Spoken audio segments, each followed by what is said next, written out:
मित्रांनो, देवराज इंद्राचं नाव ऐकताच तुमच्या डोळ्यासमोर कोणती प्रतिमा उभी राहते? स्वर्गातील ऐश्वर्यवान राजाची, जो अप्सरांच्या नृत्याचा आनंद लुटतो, की पुराणांमधील एका अहंकारी स्वार्थी देवाचं चित्र? दुर्दैवानं आधुनिक भारतात आपल्या संस्कृतीच्या मुळाशी असलेल्या एका महानायकाची प्रतिमा अशी मलिन झाली आहे. पण सत्य याहून खूप वेगळं, खूप तेजस्वी आणि तुमच्या आयुष्यात क्रांती घडवणारं आहे.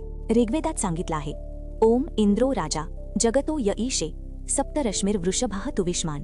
अर्थात इंद्र हा या विश्वाचा राजा आहे, जो सर्वांवर अधिराज्य गाजवतो. तो तेजस्वी, शक्तिशाली आणि अत्यंत बलवान आहे. विचार करा, आपल्या पूर्वजांनी इंद्राला हे सर्वोच्च स्थान का दिलं असेल? यामागे काहीतरी गूढ अर्थ असावाच ना? मित्रांनो, हजारो वर्षांपूर्वी जेव्हा मानवजाती निसर्गाच्या गूढ रहस्यांचा वेध घेत होती, तेव्हा तिला ज्या दिव्य शक्तींचा अनुभव आला, त्याचं वर्णन म्हणजेच आपले वेद. आणि या वेदांमध्ये ऋग्वेद हा केवळ आपला प्राचीनतमच नव्हे, तर सर्वाधिक महत्त्वपूर्ण धर्मग्रंथ आहे. विचार करा, हजारो वर्षांच्या आक्रमणांनंतरही आपला एकमेव असा ग्रंथ जो अभंगपणे जतन केला गेला. ही केवळ एक छोटी कामगिरी नाही, तर आपल्या ऋषीमुनींच्या दूरदृष्टीचा, त्यांच्या अगाध ज्ञानाचा आणि त्यांच्या अविरत तपस्येचा तो मूर्तिमंत विजय आहे. आज आपल्याला महाभारत, रामायण किंवा पुराणांमधील कथा सहज माहीत असतात, पण वेदांबद्दल आपण अनभिज्ञ असतो. असं नाही की आपण वेदांचा आदर करत नाही. उलट वैदिक गणित, वैदिक ज्योतिष यांसारख्या शब्दांमुळे वेद हा शब्दच प्राचीन आणि सखोल ज्ञानाचा समानार्थी झालाय. पण या अतिआदरानेच एक विचित्र अंतर निर्माण केलाय. वेदांविषयीचा आपला आदर इतका उत्तुंग आहे की ते आपल्यापासून दुरावल्यासारखे वाटतात. वैदिक संस्कृतची क्लिष्टता आणि काही ऐतिहासिक कारणांमुळे त्यांचा अभ्यास केवळ निवडक लोकांसाठी मर्यादित ठेवला गेला. काही ठिकाणी तर वेदांचे श्रवण करणेही निषिद्ध मानले गेले. पण या कठोर नियमांमागे एकच पवित्र उद्देश होता: वेदांचे शुद्ध स्वरूप कोणत्याही परिस्थितीत भ्रष्ट होऊ नये, त्यातील ज्ञान कधीही बदलू नये. यासाठी आपल्या पूर्वजांनी एक अकल्पनीय प्रणाली विकसित केली. संपूर्ण कुटुंबांना वेदांचे विशिष्ट भाग मुखोद्गत करण्याची जबाबदारी दिली जाई. ही कुपुन्नी, ज्यांना शाखा म्हटले जाई, त्यांच्यातील मुले अनेक पद्धतींनी मंत्रांचे उच्चारण शिकत. हे केवळ कौशल्य प्रदर्शन नव्हते, तर हे एक प्रकारचे एन्कोडिंग होते, ज्यामुळे वेदांचा एकही शब्द चुकला नाही किंवा त्यात कोणतीही अनावश्यक भर पडली नाही. याला तुम्ही मानवी ब्लॉकचेन प्रणाली म्हणू शकता, जिथे माहिती भ्रष्ट करणे अक्षरशः अशक्य होते. आता आपण ऋग्वेदातील त्या देवाबद्दल बोलूया, ज्याची ऋग्वेदात सर्वाधिक स्तुती केली गेली आहे. होय, तो म्हणजे इंद्रदेव. संपूर्ण ऋग्वेदात अंदाजे 250 सूक्ते थेट इंद्राला समर्पित आहेत, जी इतर कोणत्याही देवाला समर्पित केलेल्या सूक्तांपेक्षा खूप जास्त आहेत. ऋग्वेदाचे 10 मंडलांमध्ये विभाजन झाले आहे. याच मंडलांमध्ये इंद्राचे सर्वात तेजस्वी, पराक्रमी आणि अजेय रूप प्रकट होते. या ऋग्वेदिक काळात इंद्र हा केवळ देवांचा राजा नव्हता, तर तो साक्षात महानायक, वीरेंद्र होता. इंद्राला पुरंदर म्हटले गेले, म्हणजे शत्रूंचे किल्ले उद्ध्वस्त करणारा. तो वृत्र हा होता, म्हणजे वृत्रासारख्या अंधारमय आणि अडथळ्यांवर विजय मिळवणारा. इंद्राचे हे रूप म्हणजे पुरुषार्थाचे, संकल्पशक्तीचे आणि अडथळ्यांवर मात करण्याच्या अदम्य धैर्याचे मूर्तिमंत प्रतीक होते. तुमच्या आयुष्यातील प्रत्येक अडथळा हा एक किल्लाच असतो, ज्याला भेदण्यासाठी तुम्हाला इंद्रासारखं पुरंदर बनावं लागेल. ऋग्वेदात वृत्र हा एक प्रचंड राक्षस किंवा सर्प म्हणून चित्रित केला आहे, ज्याने पृथ्वीवरील सर्व पाणी अडवून ठेवलं होतं. त्यामुळे जीवसृष्टी त्रस्त झाली होती. दुष्काळाने हाहाकार माजवला होता. तेव्हा इंद्रदेवाने आपल्या वज्राने, म्हणजे आपल्या असीम शक्तीने आणि दृढ निश्चयाने त्या वृत्राचा वध केला आणि पाणी मुक्त केलं. पाण्याची धार पुन्हा वाहायला लागली. सृष्टीला नवजीवन मिळालं. ही केवळ एक पौराणिक कथा नाही मित्रांनो, हे एक गहन प्रतिकात्मक सत्य आहे. पाणी म्हणजे इथे केवळ भौतिक पाणी नव्हे, तर ज्ञान, समृद्धी, आनंद, यश आणि जीवनातील प्रगती. आणि वृत्र म्हणजे केवळ राक्षस नव्हे, तर आपले भय, आळस, संशय, नकारात्मकता आणि आपल्या प्रगतीला अडवणारे सर्व अडथळे. आपल्या आयुष्यात जेव्हा आपल्याला काहीतरी पुढे जाण्यापासून थांबवतं, तेव्हा ते वृत्र स्वरूप असतं.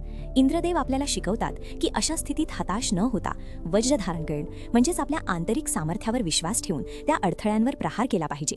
लक्षात ठेवा, तुमचे यश तुमच्या आत दडले आहे. दशराज्य युद्धासारख्या ऐतिहासिक घटनांमध्येही इंद्राची भूमिका महत्त्वाची होती.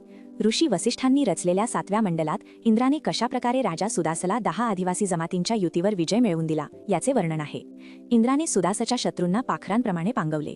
इंद्राने अक्षरशः सुदासच्या दिव्य सेनापतीची भूमिका बजावली, त्याच्या रथांचे रक्षण केले आणि शत्रूंच्या जमातींना विखुरले. या विजयामुळे सुदास त्या काळातील सर्वात शक्तिशाली राजा बनला. हे इंद्राचे पराक्रमी, लढवय्या नेतृत्वाचे रूप होते. मग असा हा पराक्रमी इंद्रदेव कालांतराने पुराणांमध्ये अहंकारी आणि स्वार्थी कसा बनला? त्याची उपासना इतकी कमी का झाली? याचे कारण आपल्या भारतीय संस्कृतीच्या अद्भुत परिवर्तनशीलतेत दडले आहे. ऋग्वेदातच इंद्राच्या भूमिकेत सूक्ष्म बदल दिसू लागले होते. ही आपली संस्कृती अशी आहे जिथे कोणीही कधीच मरत नाही, ते केवळ रूपांतरित होते. शिव, रुद्र, पशुपती, विष्णू, उपेंद्र, वासुदेव यांसारख्या देवतांची नवी रूपे उदयास आली, जी वेगवेगळ्या श्रद्धांचे आणि परंपरांचे मिश्रण होती. या परिवर्तन प्रक्रियेत इंद्रासारख्या एकलौकिक योद्धा नायकाची ऊर्जा, जी मार आणि जिंक यावर आधारित होती, भारतीय भूमीत टिकू शकली नाही, किंवा असे म्हणा की भारताने तिला जाणीवपूर्वक बदलले. आपल्या पूर्वजांनी ठरवले की आपण इंद्रासारखे भेदभाव करणार नाही, इतरांना कनिष्ठ मानणार नाही, तर शांतता आणि सदिच्छेवर विश्वास ठेवू. हे एक सुंदर निवड होती. पण जेव्हा तुम्ही महत्वाकांक्षेपेक्षा स्वीकृतीला अधिक महत्त्व देता, तेव्हा इच्छा हा शब्द वाईट ठरतो. संस्कृतीची जी ऊर्जा विस्फोट करू शकली असती, ती व्यवस्था राखण्यात खर्च झाली. आजच्या वेगवान युगात आपण अनेकदा तणावाने, अनिश्चिततेने किंवा नकारात्मक विचारांनी घेरले जातो. आपल्यावर वृत्राचं सावट येतं. करिअरमध्ये अडथळा, कुटुंबात समस्या, आरोग्याच्या चिंता, आर्थिक प्रश्न ही सर्व आपल्याला पुढे जाण्यापासून थांबवतात. अशा वेळी आपल्याला ऋग्वेदातील इंद्र आठवला पाहिजे. तो केवळ पर्जन्यदेव नव्हे, तर आपल्या आत दडलेल्या सुप्त शक्तीचा, आपल्या संकल्पशक्तीचा, आपल्या इतकवाचा देव आहे. तुम्हाला फक्त त्याला जागृत करण्याची गरज आहे. इंद्राची उपासना केवळ मंदिरात जाऊन किंवा मूर्तीसमोर पूजा करून पूर्ण होत नाही. ती आपल्या मनात, आपल्या कृतीत असली पाहिजे. इच्छाशक्ती हाच खरा इंद्र आहे. तुमचं वज्र म्हणजे तुमची संकल्पशक्ती, तुमचा दृढनिश्चय. तुमच्यातील इच्छाशक्तीला जागृत करा. जेव्हा एखादं काम हातात घ्याल, तेव्हा ते पूर्ण करण्याचा निश्चय करा. अर्धवट सोडू नका. हाच इंद्राचा पराक्रम आहे. आपले आळस, भीती, संशय, नकारात्मक विचार हेच आपले आजचे वृत्र आहेत. इंद्राप्रमाणे त्या समस्यांवर थेट प्रहार करा. त्यातून मार्ग काढण्याचा प्रयत्न करा. आपल्या न्यूरोसायन्समध्ये यालाच न्यूरोप्लास्टिसिटी म्हणतात, जिथे तुम्ही तुमच्या विचारांची आणि सवयींची संरचना बदलू शकता. देवांचा नेता इंद्राप्रमाणे तुमच्या कामात, कुटुंबात, समाजात सकारात्मक नेतृत्व करा. जबाबदारी घ्या. समस्यांवर उपाय शोधा. तुम्हीच तुमच्या जीवनाचे नायक आहात. केवळ नशिबावर अवलंबून न राहता कठोर परिश्रम आणि योग्य कृतीने यश मिळवता येते.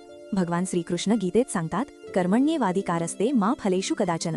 फळाची अपेक्षा न करता कर्म करत राहा. हाच इंद्राचा पुरुषार्थ आहे.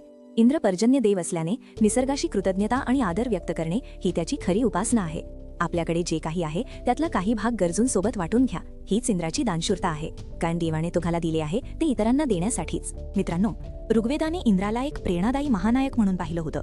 तो केवळ देवांचा राजा नव्हता, तर तो आपल्या आत दडलेल्या शक्तीचा, पराक्रमाचा, नेतृत्वाचा आणि अडथळ्यांवर विजय मिळवण्याच्या क्षमतेचा सर्वोच्च आदर्श होता.